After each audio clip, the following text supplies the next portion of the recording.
Winnie Ruth Judd's trial began at the Maricopa County Courthouse on January 19th, 1932, under the guidance of Judge Howard C. Speakman. The press was relentless pursuing the story. As Ruth faded into surgery for her hand wound, the press was taking notes on everything she said.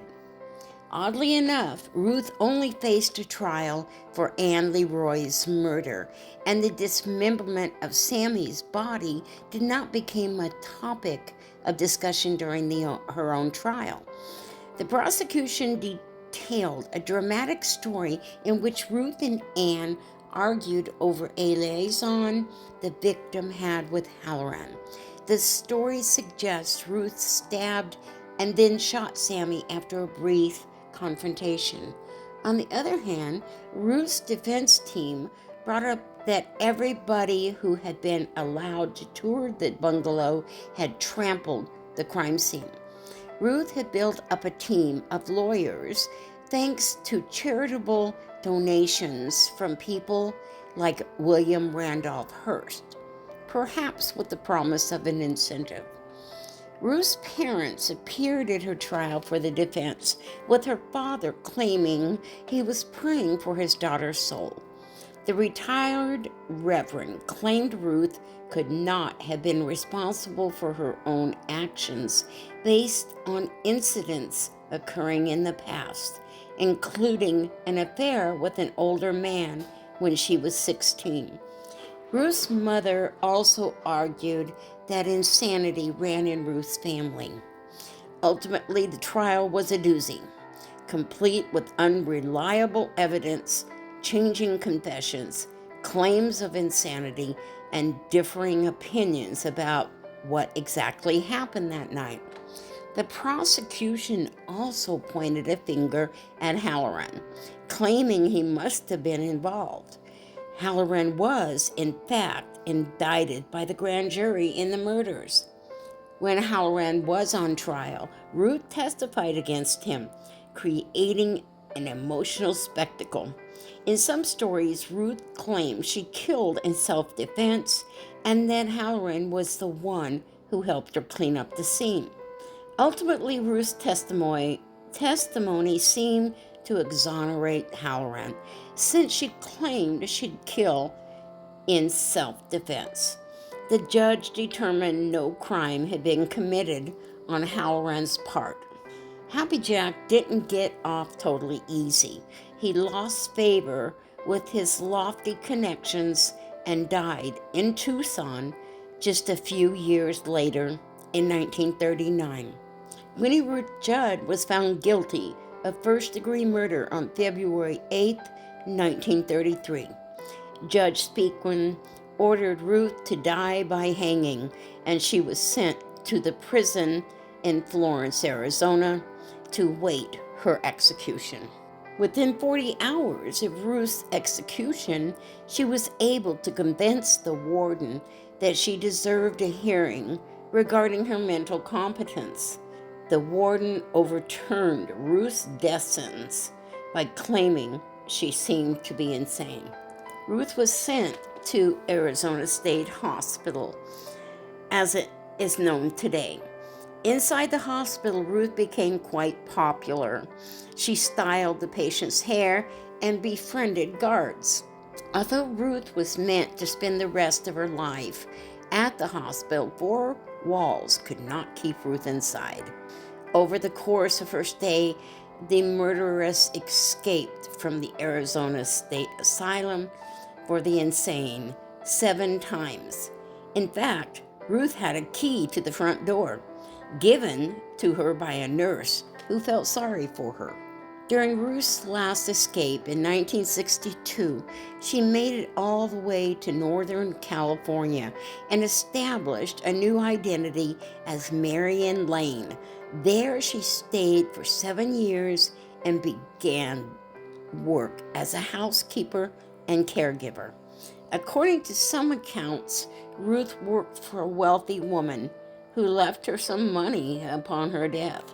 Upon her return to Arizona, Ruth hired a famous San Francisco criminal defense attorney, Melvin Belli, and an Arizona criminal defense attorney, Larry DeBoos, to handle her case for parole. In spite of the fact that Arizona Governor Jack Williams agreed to release Ruth if the entire ordeal went over in a hushed manner. Belli held a press conference in which he boldly and quite publicly called for her release. As a result, DeBoos fired Belli. Ruth's bid for parole was successful.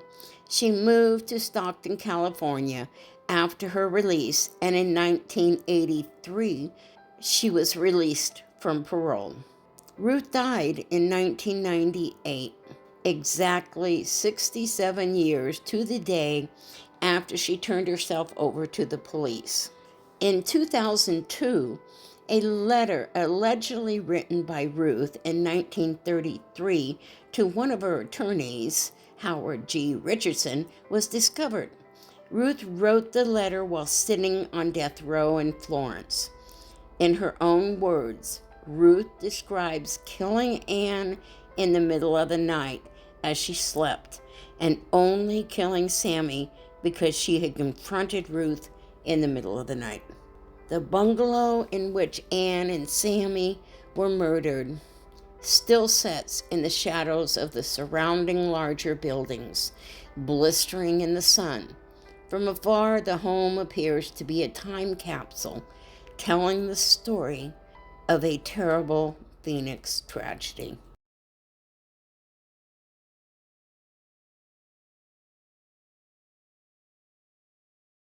Actually was mentally insane? No.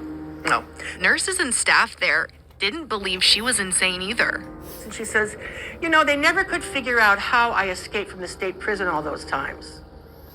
And I levitated off the couch. I said, no one could ever figure that out. How did you do that? She said, well, I had the key to the front door. Why did she have the key in the first place? A nurse gave it to her. Because she felt bad for her? Yep. Winnie Ruth would escape from the insane asylum 6 times over the course of 30 years. Each time she would be brought back, but the last time she made it all the way to San Francisco and worked as a nanny under an assumed name for 6 years. By the time authorities caught up with her, the Arizona governor and sheriff believed Winnie Ruth had paid enough and pardoned her in 1971. They took 40 years of this woman's life. 40 years she was in the state hospital or in prison.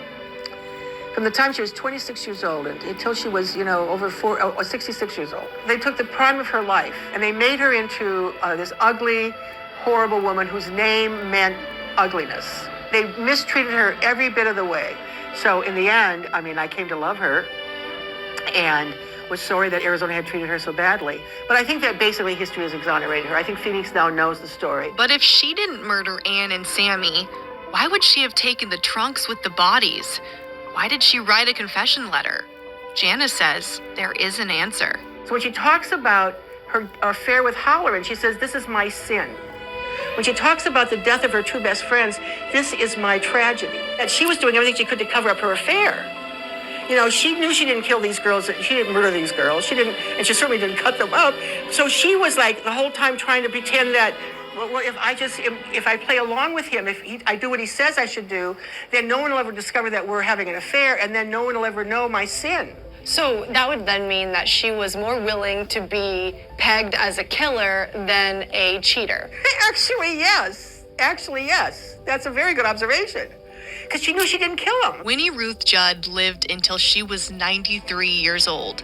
Jack Halloran died decades earlier. Winnie Ruth never wanted to be known as a mistress, but now was known as a murderess too.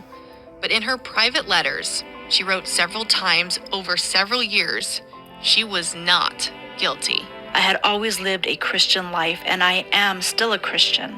I have always contended my innocence of murder. There have been many statements I supposedly made, such as I shot myself trying to commit suicide, and that I made a confession of murder.